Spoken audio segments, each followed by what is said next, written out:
오늘 말씀 감격의 신앙 고백이라는 제목으로 에스라서 두 번째 말씀 여러분들과 함께 살펴봅니다. 우리가 오늘 본문을 이해하려면 예루살렘 성전의 역사에 대해서 여러분들께 이렇게 좀 지식이 있으셔야 합니다. 예루살렘 성전은 세 차례 지어졌다고 볼 수 있습니다. 제일 처음 지어진 성전이 솔로몬 성전입니다. 제1성전이라고 불려요. 다윗 왕 때 하나님이 부어주시는 부와 영광으로 지어져서 황금성전이다 이렇게 불립니다. 하지만 여러분, 솔로몬 성전은 BC 586년에 바벨론 느부갓네살 왕의 예루살렘 3차 침입 때에 완전히 불태워졌습니다. 바벨론으로 끌려간 이스라엘 백성들은 바벨론을 정복한 페르시아 왕 고레스 왕의 칙령에 의해서 70년 만에 고국으로 돌아오게 됩니다. 당시 페르시아에 의해서 유다의 통치자로 임명된 사람이 세스바살입니다. 여러분, 세스바살과 이제 스룹바벨이 같은 사람일 것이다라고 이렇게 우리들이 많이 교육을 받으셨지만은 사실 최근의 성경 연구 결과는 아마 이 두 사람은 다른 사람이었을 가능성이 더 많아 보인다 이렇게 결론들이 나아가고 있습니다.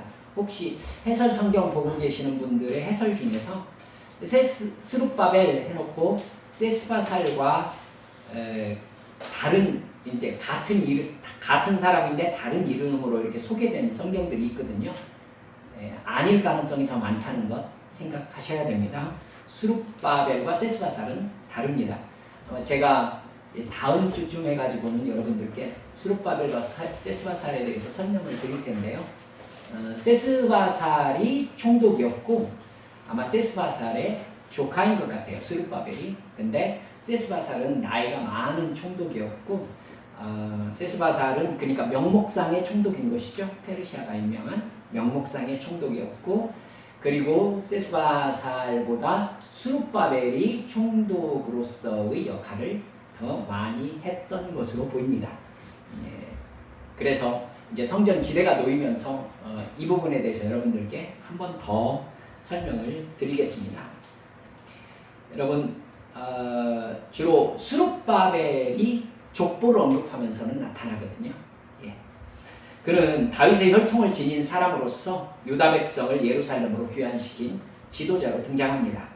그의 주도로 솔로몬 성전이 무너진 그 자리에 제2성전이 지어집니다. 그래서 스룹바벨 성전이라고 불립니다. 페르시아 왕 다리오 1세 522년에서 486년까지 있었는데요. 학개와 스가랴 선지자의 권유로 이 스룹바벨 성전이 완공되었습니다. 그런데 여러분, 이 성전 이후에 페르시아 다음에 일어났던 제국이 그리스 제국이에요. 우리들이 흔히들 헬라 제국이라고 얘기를 합니다. 그러니까 헬라와 그리스는 같은 나라입니다. 이 그리스 제국의 왕에서 가장 잘 알려진 사람 여러분들이 알고 있을 텐데요. 헬라 제국의 가장 유명한 왕이 누굽니까? 네, 여러분이 낯설어서 그렇죠. 알렉산더 대왕입니다. 알렉산더. 이 제국의 왕이었던 알렉산더 대왕이 죽고 나서 그리스 제국은 4등분 됩니다. 4등분 돼요. 그중 하나를 통치했던 왕이 안티오쿠스 에피파네스입니다.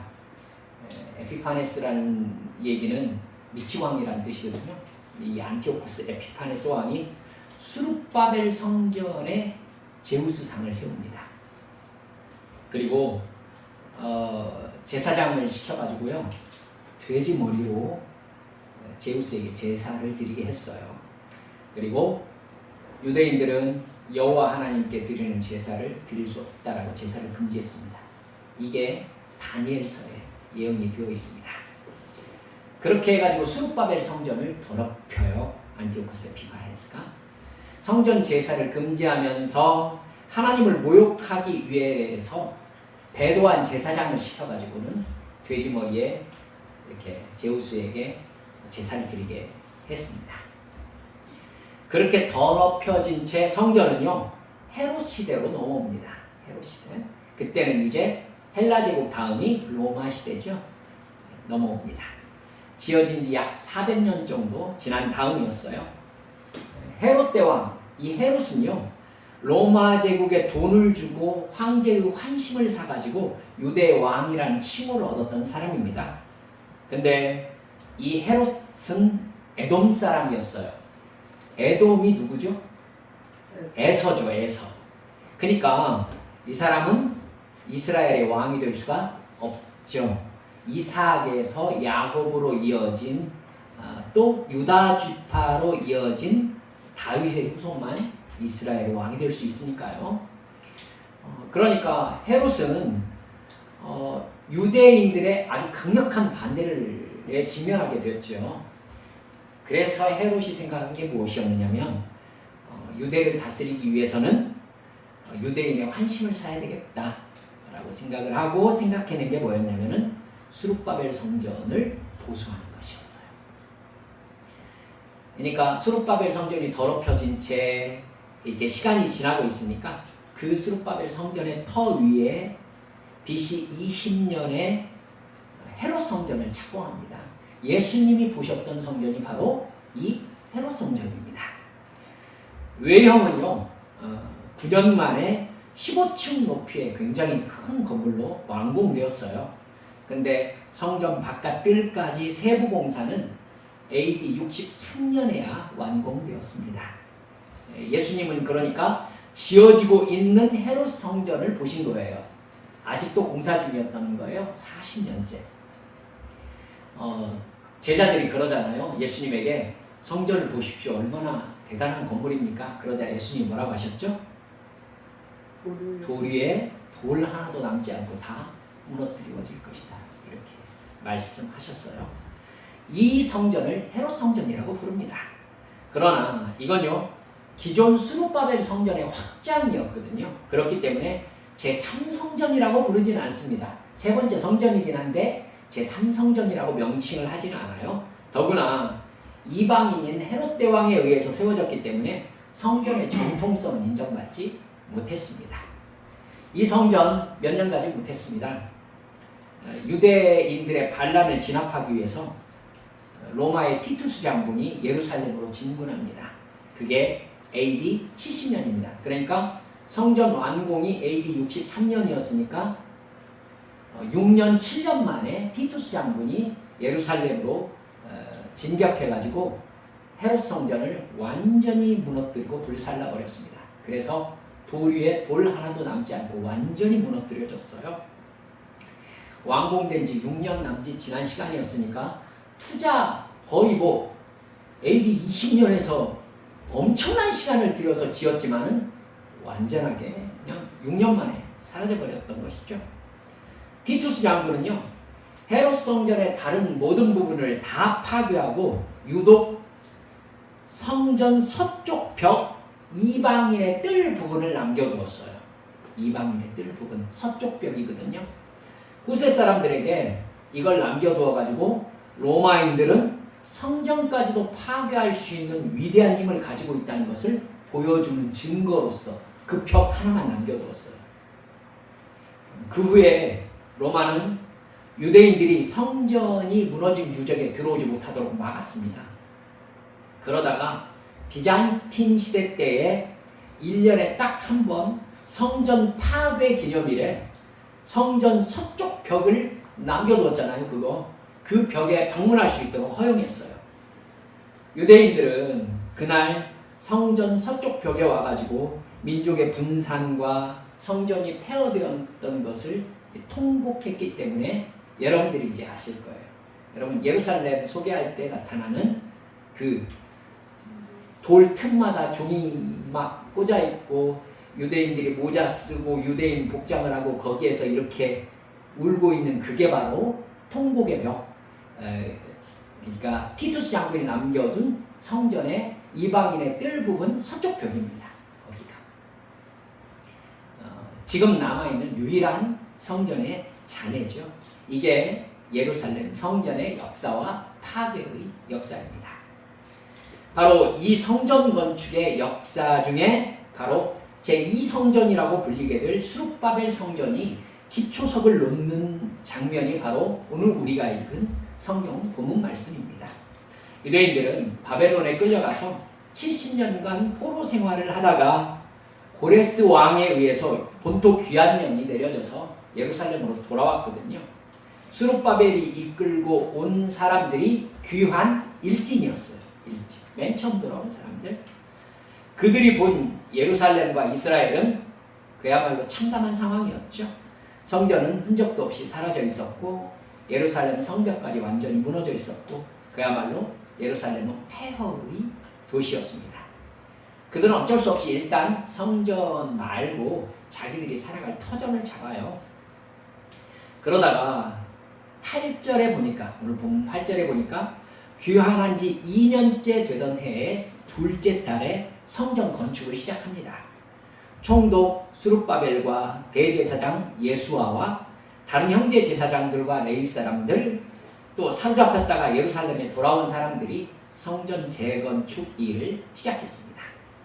바로 그 두 번째 수룹바벨 성전의 기초석을 놓는 장면이 우리가 읽은 성경 본문의 장면입니다. 여러분, 우리가 10절에서 13절까지를 한 번 더 보시겠습니다. 제가 한번 읽어드릴 테니까 눈으로 한번 따라와 보세요. 건축자가 여호와의 성전의 기초를 놓을 때에 제사장들은 예복을 입고 나팔을 들고 아삽 자손 레위 사람들은 재금을 들고 서서 이스라엘 왕 다윗의 규례대로 여호와를 찬송하되 찬양으로 화답하여 여호와께 감사하여 이르되 함께 시작. 주는 지극히 선하심으로 그의 인자하심이 이스라엘에게 영원하시도다 하니 모든 백성이 여호와의 성전 기초가 놓임을 보고 여호와를 찬송하며 큰 소리로 즐거이 부르며 제사장들과 레위 사람들과 나이 많은 족장들은 첫 성전이 무슨 성전? 솔로몬 성전이죠. 그 성전을 보았으므로 이제 이 성전, 두 번째 성전 수룹바벨 성전입니다. 이 성전의 기초가 놓임을 보고 대성통곡을 하죠. 여러 사람들은 기쁨으로 크게 함성을 지르니 백성이 크게 외치는 소리가 멀리 들리므로 즐거이 부르는 소리와 통곡하는 소리를 백성들이 분간하지 못하였다. 이렇게 되어 있습니다. 성전 기초석을 놓을 때에 레위인들이 하나님을 찬양하는 모습, 솔로몬 성전의 금빛 찬란한 영광을 보았던 나이 많은 제사장들 또 레위인들, 족장들은 대성통곡하는 모습, 그리고 젊은 사람들은요, 솔로몬 성전 못 본 사람들이죠. 이 사람들은 드디어 성전이 건축되는구나 하면서 기뻐서 함성을 지르는 이 복잡한 장면들이 얽혀 있습니다. 우리는 이 장면을 보면서요, 우리들의 한국 교회 상황을 오버랩해서 볼 수 있었으면 좋겠어요. 우리 한국 교회 모습은 어떤 모습일까요? 큰 교회들, 큰 교회들이 우리들에게 가르쳐주는 이야기들이 있어요. 이게 나 때 얘기하는 거 참 최악이라고들 얘기합니다만은 저 어렸을 때는요, 집에서 가장 가까운 교회 다녔어요. 그렇죠? 집에서 가장 가까운 교회 다녔어요. 그리고 교회는 다 똑같다고 생각을 했고요. 그리고 실제로 목사님들이 이 교회 저 교회 다니면서 소리도덕하셨어요. 다 똑같다고 생각했으니까. 그리고 어느 교회 사람이냐라고 별로 물어보지 않고요, 교회 다니냐라고 물어보고 교회 다니는 사람들은 모두 다 같은 형제자매로 이렇게 대하는 그런 게 저 어렸을 때만 해도 그냥 자연스러웠거든요. 이 작은 교회, 큰 교회에 대한 생각들이 별로 없었어요, 진짜. 작은 교회도 거기에서 하나님께 예배드리면 감사하고 행복했었어요. 그리고 목사님들과 함께 그렇게 작은 교회 키워가는 것이 되게 기쁨이었어요, 진짜.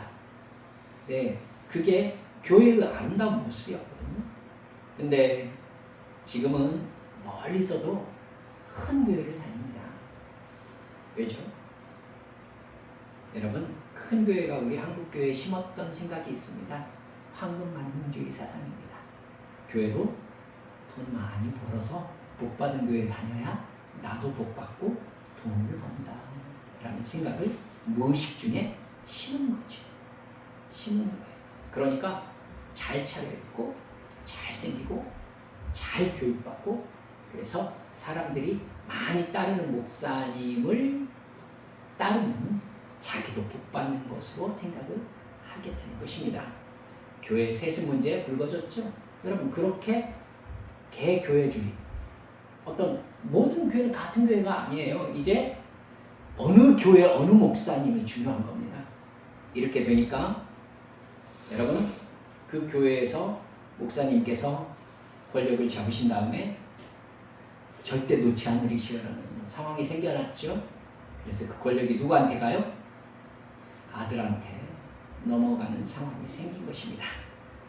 온갖 권력과 돈과 이성의 문제로 또 폭력이 발생하고 싸우고 분열하고 비방하는 얼룩진 교회의 죄악들이, 여러분, 이제는 인터넷이 발전해 있기 때문에요. 어느 교회에 무슨 일이 생겼다는 걸 전국에서 다 알아요. 전국에서 다 알아요. 이제 여러분, 이 시대를 사는 그 누구도 교회를 가장 거룩한 원칙이 지켜지는 곳이라고 생각하지 않습니다. 여러분, 제가 몇 번 말씀드린 부끄러운 얘기 있습니다. 저희 아버지 때는요, 교회 다닌다고 하면은 차용증을 안 썼대요. 진짜로. 차용증을 안 썼대요. 지금 누가 그럽니까? 여러분, 콩나물값 깎는 사람들은 교회 다니는 사람들이라고 얘기하더라고요. 여러분, 사회에서 지금 교회에게 뭐라고 그래요? 세금 내야 된다고 얘기합니다. 세금 내야 된다는 얘기는 무슨 얘기죠? 교회가 이 사회에 헌신하며 기여하기보다 오히려 사회에 빚을 지고 있다는 인식이 확산되었다는 뜻 아니겠습니까?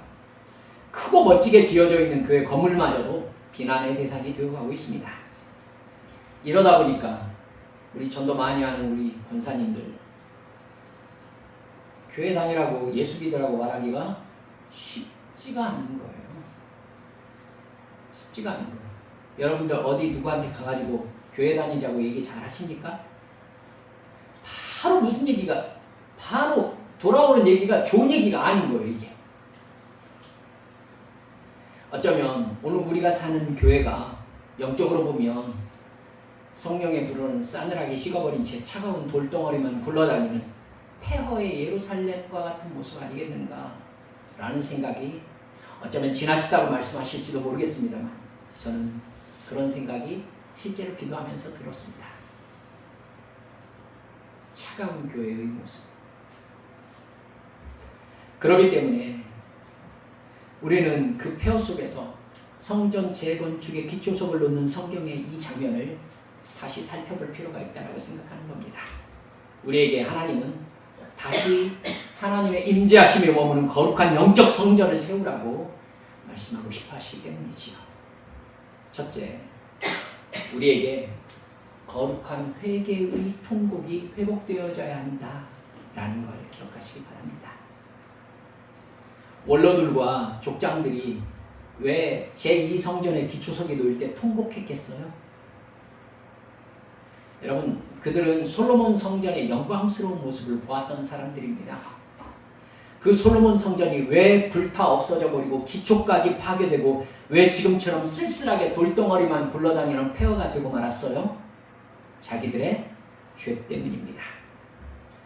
하나님이 그토록 돌아오라고 부르시면서 선지자들을 보내셔서 회개를 촉구하셨는데도 그들은 우상숭배에 빠져서 이 세상의 소유욕과 쾌락을 충족하는 죄악의 길로만 달려갔습니다. 그때 하나님의 말씀을 들었더라면 얼마나 좋았을 것인가. 돌아온 원로들의 생각에 그 생각 안 났겠습니까? 금빛 찬란한 솔로몬 성전의 영광을 보았던 사람들이 이제 돌멩이로 성전의 기초석을 놓는 모습을 보면서 얼마나 마음속에 이 회한이 들었겠어요. 우리가 그때 회개했어야 한다. 우리가 그때 주님께 돌아갔어야 된다. 우리가 민족적인 회개와 신앙 부흥운동을 일으켰어야 된다. 생각 안 들었겠습니까? 눈물이 날 수밖에 없었겠죠. 여러분, 금빛 찬란한 솔로몬 성전은 인간이 하나님께 드릴 수 있는 가장 가치 있는 것들로 치장된 건물이었습니다. 그래서 하나님의 영광을 드러내는 건축물이었지만 지금 자기들이 짓는 성전은 솔로몬 성전에 비교하면 그저 돌덩어리들로 쌓아올리는 초라한 건물일 뿐이지요. 자신들의 죄악의 결과가 어떤 것인지를 그 원로들은 눈앞에서 보고 있는 겁니다. 자신들의 죄악으로 무너진 솔로몬 성전을 생각할 때에 후회와 회개의 통곡이 터져나오는 것을 막을 수 없었을 것입니다. 우리는 어떻습니까? 나는 어떻습니까? 우리나라 교회는 선교사들의 선교 초기에 이 나라의 교육과 병원의 중심이었습니다. 여러분, 세브란스 교회를 선교사가 세운 거 알고 계시죠? 세브란스 병원을. 여러분, 우리나라 최고의 교육기관과 최고의 의료기관은 선교사들이 세운 곳입니다. 병에 시달리는 많은 사람들에게 근대적인 병원을 세워서 의료를 베풀었던 곳이 교회였습니다. 그리고 수많은 초등학교와 중학교, 고등학교, 대학교를 세워서 우리나라의 역사의식을 깨어나게 했던 곳이 바로 교회입니다. 교회는 한국 사회의 신분제를 앞장서서 없앴고 이 나라의 부정부패를 통렬한 회개로 근절시켰습니다. 정직과 원칙의 가치를 가르쳤던 곳이 바로 교회였어요. 그저 운명과 숙명론을 앞세운 패배적인 샤머니즘과 불교의 사고방식에 사로잡혀서 신분제와 게으름에 매여있던 조선 사람들을 일깨워서 하나님이 우리를 사랑하고 도우신다고 부르짖었던 곳이 바로 교회였고, 부지런하게 일하면 다 잘 살 수 있다는 생각을 깨웠던 것도 바로 교회였습니다, 여러분. 그야말로 교회 다니는 사람들이 신뢰받았고 인격적으로 존중받았던 시절이 분명히 있었어요. 교회는 좋은 곳이라는 생각 모든 교회 안 다니는 사람들도 하고 있었고요. 하나님이 복 주신다는 확신 속에서 사람들이 홍수같이 교회로 쏟아져 들어오는 때가 있었어요. 근데 사랑하는 여러분, 이제 그 교회의 영광은 모두 다 사라져 가고 있습니다. 사라졌습니다. 이제 그 누구도 교회를 이전의 영광스러운 모습으로 기억하지 않습니다. 커다란 교회 건물은 영광보다는 탐욕의 그림자로 비춰질 뿐입니다. 왜지요? 요한계시록의 4대 교회처럼 회개가 없기 때문입니다. 뭐가 없기 때문에? 회개가 없기 때문에. 살았다는 이름만 가졌을 뿐 회개하지 않음으로 죽었다는 평가를 받았던 4대 교회입니다. 예수님을 믿은 성도로서의 정체성을 상실한 교인들로 가득하고 교회의 본질을 떠난 세상의 복을 구하는 샤머니즘만 남은 교회로 가득한 한국 교회. 성령의 불길이 쓰러져 가고 있습니다. 온갖 윤리적인 범죄들이 있지만은 그것보다 훨씬 더 무섭고 더 염려스러운 것은 그것을 잘못이라고 올바로 깨닫고 회개하는 교회가 거의 없다는 데 있습니다. 언젠가 이찬수 목사님이 교역자 회의 때 홍정길 목사님을 만났던 이야기를 교역자들에게 해준 적이 있었습니다. 홍 목사님은 남서울 은혜교회 담임 목사님이셨거든요. 한국교회의 빅4로 불렸던 목사님입니다. 그분이 이찬수 목사님에게 이렇게 말씀하시더래요. 이 목사 미안해 하고는 한숨을 푹 쉬더래요. 그리고 70년대 우리가 목사 안수 받고 교회를 개척할 때는 한국교회가 불같이 일어날 때였고 십자가만 꽂으면 교회가 부흥하던 때였어. 그런 교회를 우리가 물려받았는데 지금 싸늘한 재 같은 교회를 물려줘서 미안해 이러더라고 얘기한 적이 있었습니다. 비록 식어버린 한국교회를 물려받았지만 저는 우리 한빛교회 성도들부터 하나님 앞에 회개운동을 일으켜야 된다고 말씀드리고 싶습니다. 회개운동이 식었으니까 우리도 이제 그 식어버린 교회에 섞여 있는 것이 맞습니까? 여러분, 한국 교회를 불쌍히 여겨주시라고 부르짖으면서 우리의 죄악을 주님 앞에 회개하면서 예수 이름의 영광을 회복시켜 주시라고 부르짖어야 합니다. 마지막 때가 될수록 무슨 일이 벌어집니까? 알곡과 쭉정이가 확실하게 모습을 드러냅니다. 그래서 쭉정이는 확실히 쭉정이로서 멸망당하고 알곡은 알곡으로서 확실하게 추수에 참여합니다. 그렇기 때문에 여러분 마지막 때가 될수록 하나님의 진짜 자녀들은 더 거룩해집니다. 하나님의 진짜 자녀들은 교회에 나와서 더 기도하고 더 회개합니다.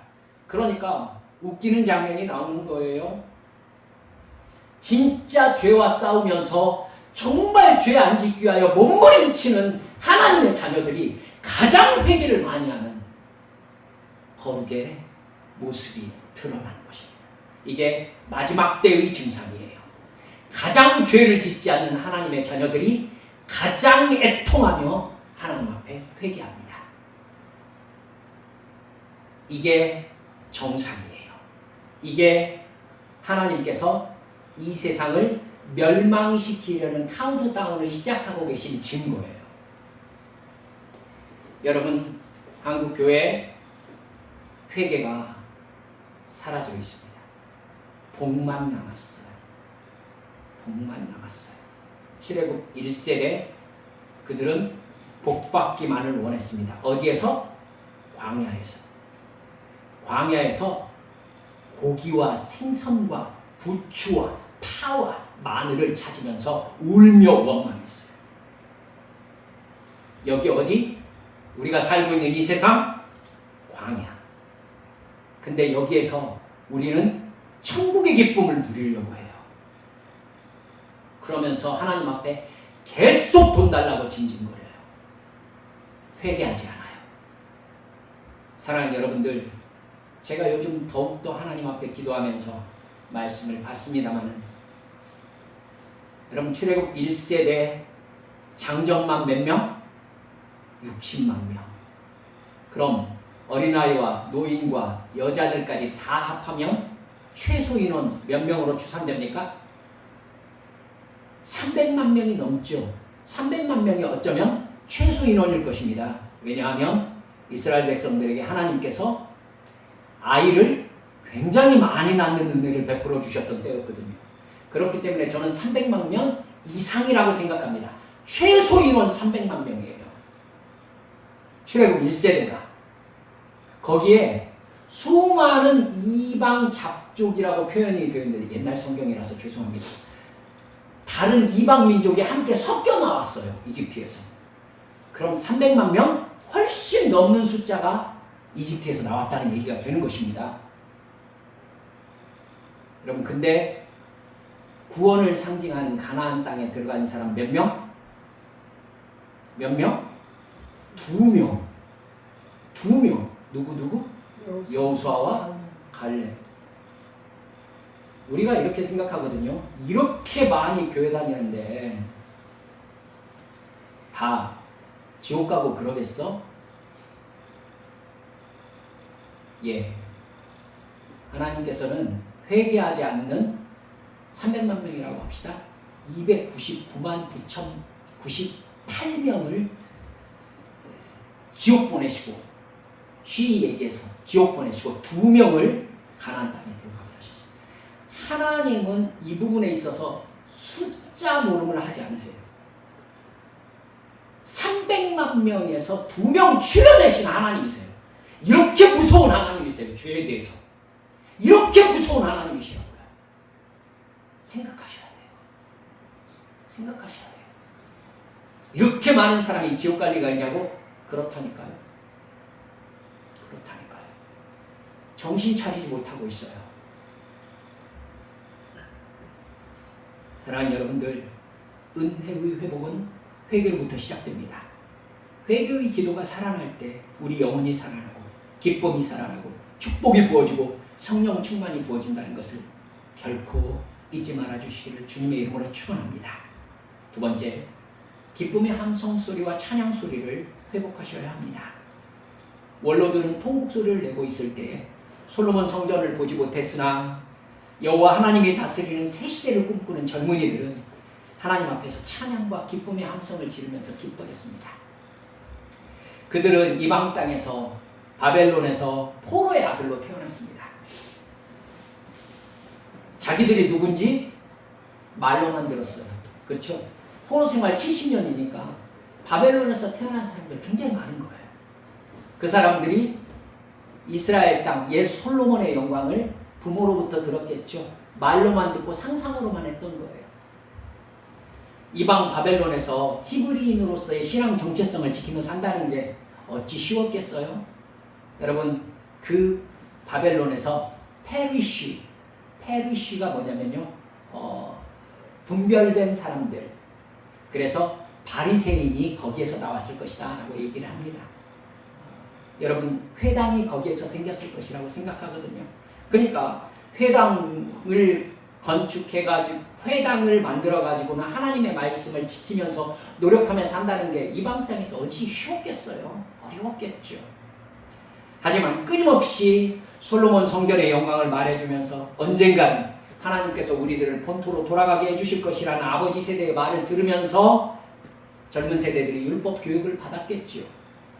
그 말씀대로 하나님은 이해할 수 없는 상황 속에서 자기들을 이곳 아버지가 태어난 곳으로 돌아오게 하신 것입니다. 그리고 성전을 건축하게 하셨습니다. 그들에게는 꿈이 이루어진 겁니다. 그들의 마음에는 기대와 기쁨이 가득했습니다. 하나님의 사랑과 은혜가 얼마나 놀라웠겠습니까? 그 옛날 솔로몬 성전에서 불리워졌던 레위인들의 찬양 소리, 그 찬양 소리를 자기들의 귀로 성전에 기초석을 놓으면서 듣고 있는 거예요. 얼마나 감격스러웠을까 생각합니다. 그들의 입에서 기쁨의 함성 소리가 터져 나올 수밖에 없었겠다 싶지요. 그들의 찬양 소리를 기억합시다. 주는 지극히 선하심으로 그의 인자하심이 이스라엘에게 영원하시도다. 여러분, 이게 찬양 내용과 현실이 전혀 다르다는 걸 한 번 더 생각하셨으면 좋겠어요. 그들이 경험했던 게 뭐예요? 포로 생활이에요. 비참한 세월이었습니다. 그러나 그들이 지금 뭐라고 찬송하고 있어요? 여호와는 선하심으로 그의 인자하심이 이스라엘에게 영원하시도다. 그들의 죄악을 깨닫고 그들에게 행하신 하나님의 심판은 옳으셨다는 선포인 겁니다.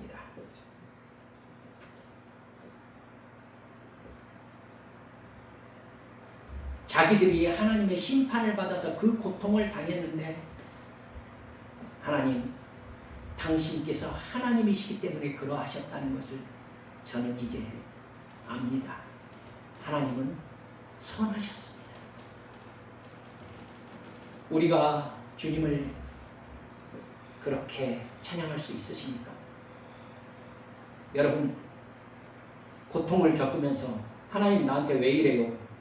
는 말씀하실 수 있으셨겠죠. 하지만 고통 속에서 나의 죄악을 바라보면서 하나님은 저에게 옳으십니다. 주님은 선하십니다. 이렇게 주님을 찬양할 수 있는 영적인 깊이는 우리에게 어디에 있습니까? 우리가 죄를 지을 때 고통을 주셔서 하나님의 의로움을 깨닫게 하시는 하나님, 그렇기 때문에 하나님 당신은 선하십니다. 옳으시다 찬양 드릴 때에 진정한 회개와 회복이 완성되는 것입니다. 회개함으로 회복한 하나님의 인자하심에 대한 소망이 그들의 기쁨의 근원이었습니다. 현실은 변함없이 암담합니다. 그 너머에 계신 하나님의 능력과 사랑을 바라볼 줄 아는 시각이 열렸을 때에 그들은 현실을 넘어서는 결단의 찬양을 주께 드릴 수 있었던 것입니다. 여러분, 이렇게 생각하셨으면 좋겠습니다. 찬양은 환경이나 상황이 좋아서 부르는 것이 아닙니다. 상황과 관계없이 하나님의 의로우심과 거룩하심과 인자하심을 찬양하며 하나님을 하나님으로 경배하는 행위가 바로 찬양입니다. 내가 하나님의 징계를 받아서 고통 속에 있을 때 혹은 병상에 누워 있을 때 그 자리에서 하나님은 선하십니다. 이게 진짜 믿음을 가진 하나님의 사람의 고백인 겁니다. 주님은 오르십니다. 내가 부도나서 실패해서 무릎 꿇고 주님 앞에 앉았을 때 하나님 어떻게 살라고 나에게 이러십니까? 이게 아니라 주님께서 오르셨습니다. 이게 진짜 신앙 고백 아닙니까?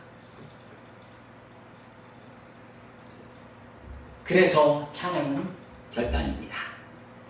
우리 한빛의 가족들, 이 시대를 향한 하나님의 뜻을 바라보십시오.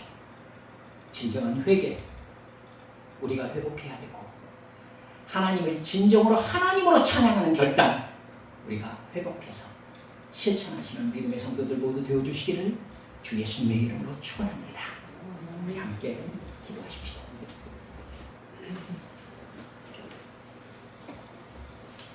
사랑하는 여러분들, 어쩌면 우리의 기도와 찬양과 우리의 신앙의 목적은 형통과 부유함과 나의 출세와 나의 높아짐에 맞춰져 있는지도 모릅니다. 하지만 죄송합니다만 그러한 소망은 기독교가 아니라 다른 모든 우상 종교에도 있는 것입니다. 따라서 그 소망만으로 내가 하나님을 사랑하고 구원받은 하나님의 백성이라는 증거가 될 수 없습니다. 진짜 하나님의 백성이라는 증거가 무엇입니까? 고통 속에 있으면서도 하나님의 징계 가운데 있으면서도 하나님 당신은 오르십니다. 하나님은 의로우십니다. 나를 이 자리에 세우신 주님께서 당신의 영광 받으실 도구로 나를 다시 세워주실 줄 믿습니다 하면서 하나님께 예배드리며 주님의 사명을 향해 나아가는 것입니다. 주여, 나에게 그 믿음 허락하여 주소서. 함께 통성으로 기도하시겠습니다.